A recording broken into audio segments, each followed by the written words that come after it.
territory on West, there's just one way to handle the killers and the spoilers, and that's with a U.S. Marshal and the smell of Gunsmoke.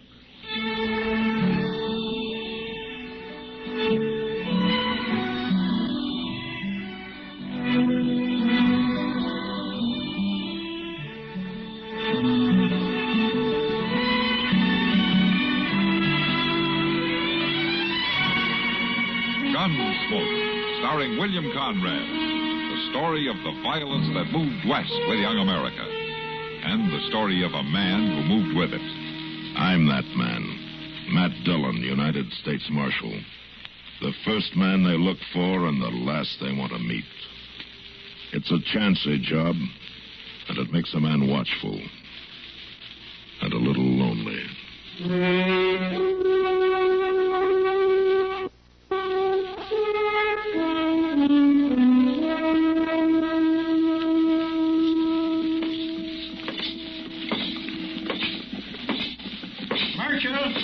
Marshal Dillon. Yeah. Wow. Morning, Cyrus. How have you been? Oh, tolerable, I reckon, Marshal. Rheumatism is plaguing me some. No? At my time of life, a man's got to expect a few miseries. Are you heading for your office, are you? Yeah, sure I am. Well, I just thought maybe we'd get set and talk a spell. Well, come on. I don't get into town too often, Marshal. Yeah, I know that. I just thought we'd sit and talk. Oh, I see. Things all right out at the farm? Oh, yes, same as usual. Farming don't change much. You get a good crop one year and a bad one another. But all evens out in the long run. Yeah, I guess it does. Go ahead. Thank you, Marshal. Morning, Mr. Dillon. Chester, you know Cyrus here, don't you? Sure. How are you, Mr. Hudson? Fine, Chester. My land, I didn't hardly recognize you at first. We don't see you in town very often. No, the place keeps me pretty well tied down. Have a chair, Cyrus. Oh, thank you, Marshal. Feels good to sit. I ain't getting any younger. Well, I guess none of us are. Mr. Dillon, I fetched the mail up from the depot. Oh. There on your desk. Oh, thanks. Wasn't nothing important to us. I'll look at it later. Say, you haven't got any coffee, have you? Well, I got some brewing. Will it be all right if I whittle, Marshal? Well, sure. Go ahead. Seems to help a man to talk. Whittling and talking just go together somehow. Yeah. What was it you wanted to talk about, sir? Why, nothing exactly. Just talk's all. Oh, I see. This is going to muss up your floor some. Oh, well, that's all right, Mr. Huggins. I got to broom it out later anyhow. That's one thing Bertha'd never stand for. Bertha figures the barn or out in the yard's a place to whittle. How is Bertha? Fine. She's fine. We've been together a long time, Marshal, me and Bertha. 37 years we've been married. That's a long time. Yeah, sure is. Married back in Ohio. Then we went down to East Texas for a while and come on up here later. Been a lot of changes in them years. Yeah. Oh, thanks, Chester. Weren't no town here at all when we first come to Dodge, just the fort. Then later a trading post. Buried our boy here the second year. Used to grow corn down in the bottomland and sell it to the garrison at the fort. And it's when the Indians didn't get it first. Yes, sir, there's been a lot of changes. Yeah.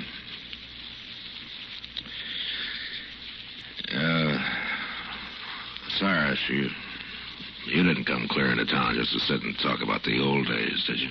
Why, I don't know what you mean, Marshal. Oh, I think you do. 37 years we've been together. Through better and worse. Finest woman that ever lived. Marshal, she left me. She what? Bertha, she's run off. Disappeared. Without so much as a by your leave. Cyrus, that doesn't sound like Bertha. Well, she did. Woke up one morning and she wasn't there. I kept figuring she'd come back, but she... Well, maybe she's visiting one of the neighbors. No, they all been by. The one she might have. Well, there must be some reason, Sarah. She just wouldn't up and leave you. She'll be back. And that's what I hoped. It's mighty lonely on the place without Bertha. I couldn't even go on without her. And the neighbors, well, they figured I ought to come and tell you about it. So that's what I done. Well, how long's she been gone? 3 weeks.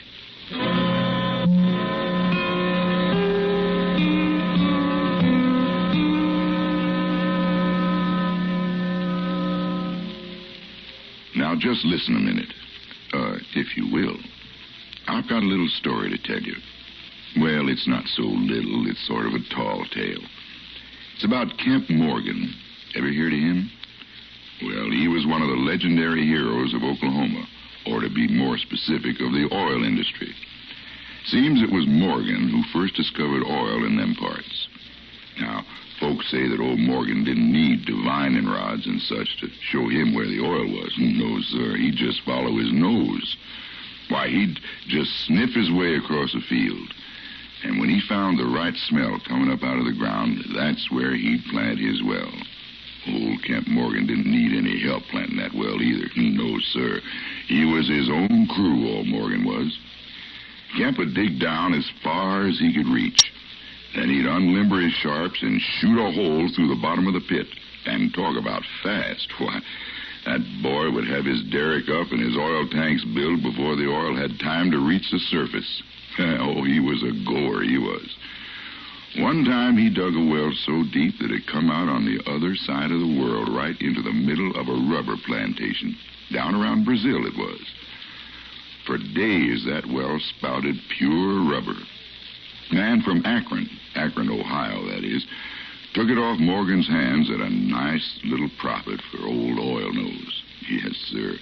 Morgan was tops in the oil fields. Never brought in a dry hole but once. Kemp wasn't one to lose, though. You can bet your bottom dollar on that.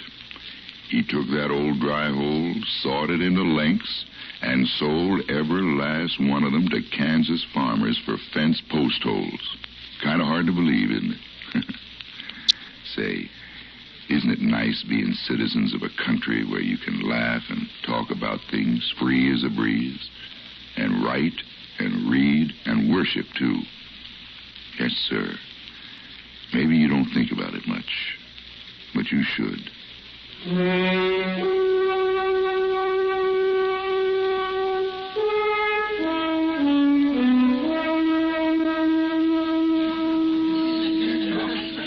Now, just take it easy, mister. Come on. How about another little drink, sweetheart? No, not right now. You'll have to excuse me. Yeah, don't be like that, sweetheart. Sorry, but a friend of mine just came in. Well, I'm a friend of yours, too, ain't I? That's one way of putting it. See you later, mister. Here now, I've been spending good money on you. Evening, Matt. How are you, Kitty? You here to talk, drink, and force the law or propose marriage? Well, talk will do, I guess. Well, then let's sit down. Where you been for the last 2 days? Trying to find a woman. Well, in that case, Matt. No. This is a particular woman. I'm fairly particular at times. Well, you're not 60 years old, though. It's good of you to notice. And your name's not Bertha Huggins. Oh, yeah, of course. I heard she disappeared. Yeah, disappeared's right. Chester and I have checked every possible way of leaving Dodge City, and as far as we can find out, she's still got to be here somewhere. But where? Yeah, we even followed up the chances she might have hired a wagon or a buggy. Maybe horseback. No, she's 60 years old, Kitty. And she's in bad health, too. Well, doesn't her husband... What's his name? Cyrus. Doesn't he know anything about it? No, just that he woke up one morning and she was gone. That was over 3 weeks ago.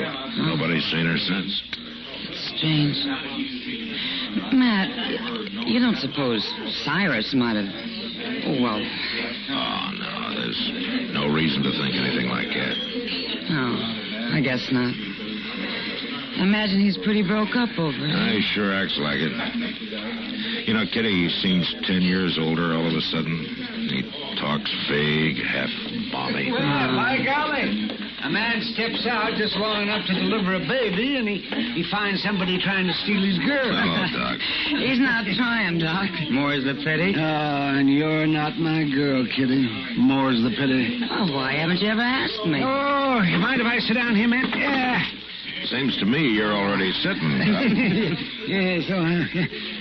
Well, Kitty, the last thing in the world you need is a broken-down old cow-town sawbones. What do I need, Doc? Well, not me.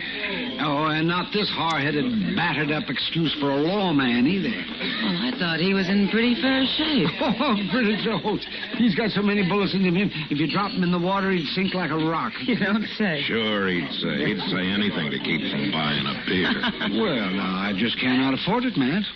Not the way you've been letting my patience disappear on me. Oh, you mean Bertha Huggins?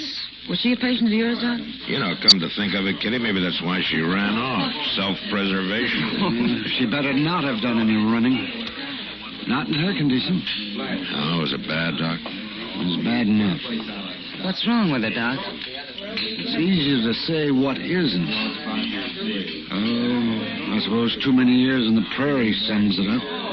Too many 16-hour work days, crop failures, too many nights awake in Indian country. Well, it's sure no country for a woman, all right. It's no country for a human being. So I think I'll get out of it.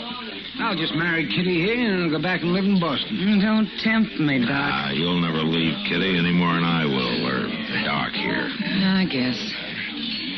Anyway, I don't think I'd be very welcome in Boston. Oh, what do you... Well, I'd like to know why not.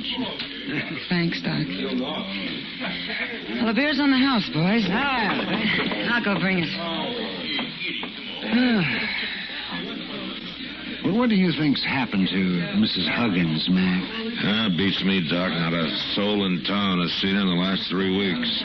Not since the morning Cyrus woke up and found her gone. Well, it seems to me he's acting kind of strange about it. Well, he's pretty broken up about it, naturally. Well, yesterday morning I saw him on the street and I asked him how she was. He said fine. And then he walked right on down to your office and reported her missing. Well, Cyrus isn't getting any younger, Doc. But I asked him to leave her come and see me, and he said he'd tell her. I've got some medicine from St. Louis that I thought just might help her. Mr. Dillon? Oh, yeah, what is it, Chester? Mr. Jonas over at the Journal Story wants you to come over there right away. It's about Miss Huggins. What? Well, there's some fellow come in there trying to sell some second-hand clothes and things, and Mr. Jonas recognizes the stuff. It belongs to Miss Huggins.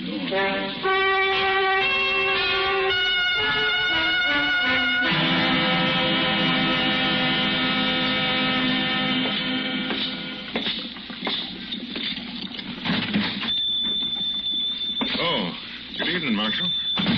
Right glad to see you. I am for a fact. Is that him, Mr. Jonas? He's standing there by the stove.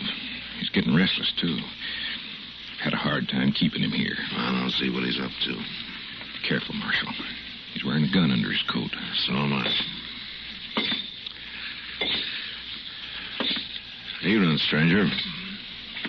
Howdy. You're new in town, aren't you? Just going through. How would you get here? I ain't sure that's any of your business, mister. I'm Matt Dillon. I'm a U.S. Marshal. That make you any more sure? I didn't know you was a lawman. When did you hit Dodge? Well, just today. You got no reason to jump me. I haven't yet. What's your name? Hody Peel. Look, I ain't done nothing. And you got nothing to worry about. Just stand still, Hody. Yeah. What'd you take my gun for? Might save us both a little trouble. I ain't gonna stand for this, Marshal. I'm a law-abiding citizen with a wife and a family. No? Where are they?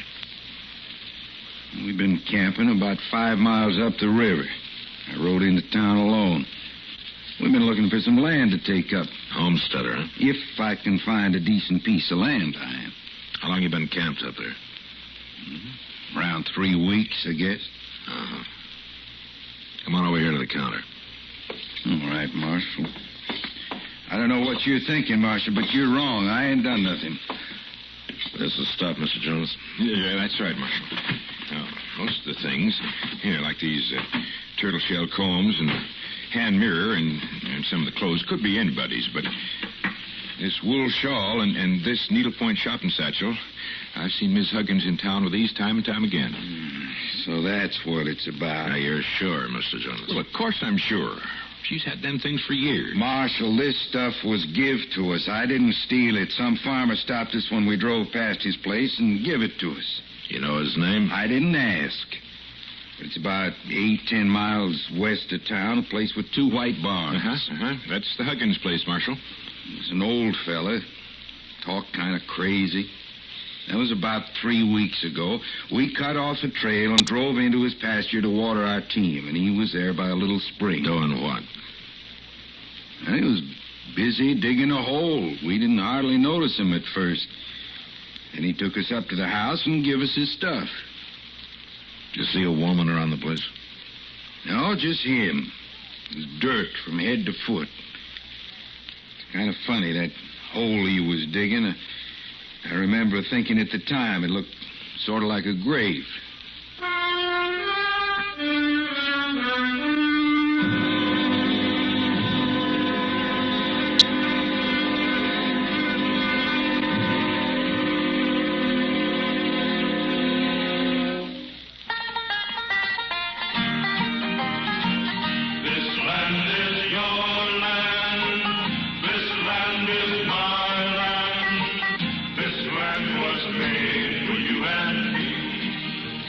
An apple a day keeps the doctor away, and it keeps Washington's economy healthy, too.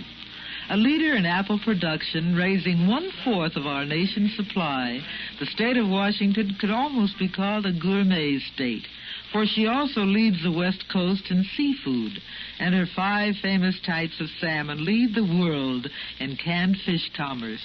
So proud of their salmon are Washingtonians that a visitor to Seattle, the pearl of the Northwest, can send home an ice-packed Chinook from the Waterfront Fish and Oyster Company.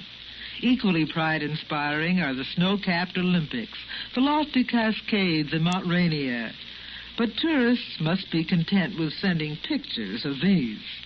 For all of its contributions to the rest of the United States, Washington remains a hometown state, with Treaty Day powwows in January on the Indian reservations, March's ski patrol race in Snoqualmie Pass, the spring festivals of rhododendrons, daffodils, and apple blossoms, and, of course, a salmon fishing derby in September. But every month, Washington is the evergreen state.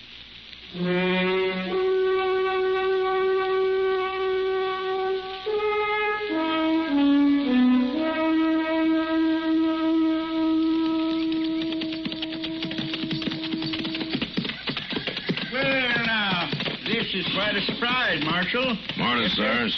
Morning, Mr. Huggins. Oh, can't complain. Come on, get out of them saddles now and rest yourselves. Mighty good to see you. Oh, thanks. Come on up to the house and I'll have Bertha fix you some coffee. What? You'll have Bertha fix coffee? Sure will. Well, she'd be awful upset if she knowed you stopped by and I didn't even bring you up to the house. Well, but your wife's gone, Mr. Huggins. Gone? Well, that's what you told me a couple of days ago. Oh, you must be mistaken, Marshal. Well, you came to my office, Cyrus, and you told me that she was missing, that she'd run off. Why, Bertha wouldn't do a thing like that. We've been together 37 years. Well, then she's here. She's up at the house. No, she's not. But you just said for us... Chester. She went to visit her sister in San Antonio. Oh, I see. I forgot about it. It just slipped my mind for a minute. Cyrus, you got a spring over there in the pasture. I'd like to take a look at it. Well, it's just a spring, Marshal. You mind walking over with us? No, I don't mind. Golly, it's funny about me forgetting Bertha went to visit her sister. Yeah. And you say I come into town a few days ago and told you she'd run off? That's right. Golly, looks like my memory's starting to go on me. Maybe. funny thing. When it's something that happened way back, I can remember it fine. Like Bertha and me was talking the other day about when we first got married. Remembered it just like it was yesterday. And that was 37 years ago. It's funny. Yeah. Things the last 3 weeks, though, they're kind of clouded over for some reason. When did your wife leave, Cyrus, to go visit her sister? About 3 weeks ago. Well, here's the spring. Yeah. Let's take a look over here. No, I don't want to. Let's go. All right, Marshal.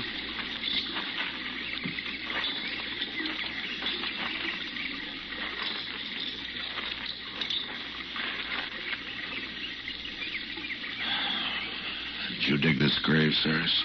Why, I don't know what you mean. That wooden headboard. Read what it says. I don't see it. I don't know what you're talking about. It says Bertha Huggins, beloved wife of Cyrus Huggins. Married 37 years. Bertha's in Shannon Tone. I don't know why anybody'd put that up. Cyrus, you can't go on living in a dream. You better tell me about it, huh? Cyrus? Well, it was in the night it happened. She was feeling poorly for weeks. And that morning when I woke up, she was already gone. Laying there, cold. I pretty near went out of my mind, Marshal. So you buried her. You gave away her clothes and things, huh? I started pretending, I guess, like she went off someplace and was coming back. Pretty soon I started believing it. I had to believe it. I couldn't even think of going about without her. I just couldn't face it. But at the same time, I knew, of course, in a way that she... Marshal? Yeah. Marshal, she's dead. She's really dead. And that's the truth.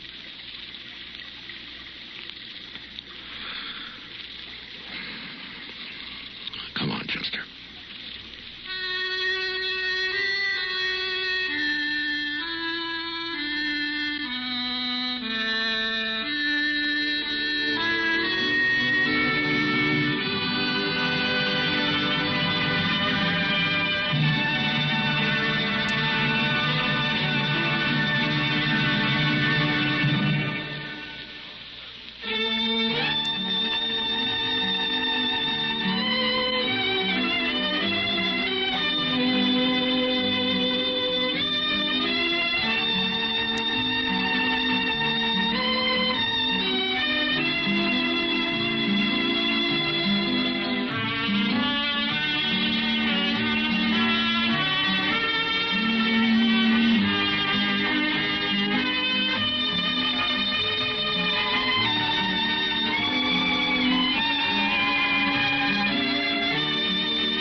Gunsmoke, produced and directed by Norman Macdonnell, stars William Conrad as Matt Dillon, U.S. Marshal. The script was specially written for Gunsmoke by Les Crutchfield, with editorial supervision by John Meston. The music was composed and conducted by Rex Corey. Sound patterns were by Ray Kemper and Bill James. Featured in the cast were Parley Bear as Chester, Howard McNear as Doc, and Georgia Ellis as Kitty. George Walsh speaking. Join us again next week for another specially transcribed story on Gunsmoke.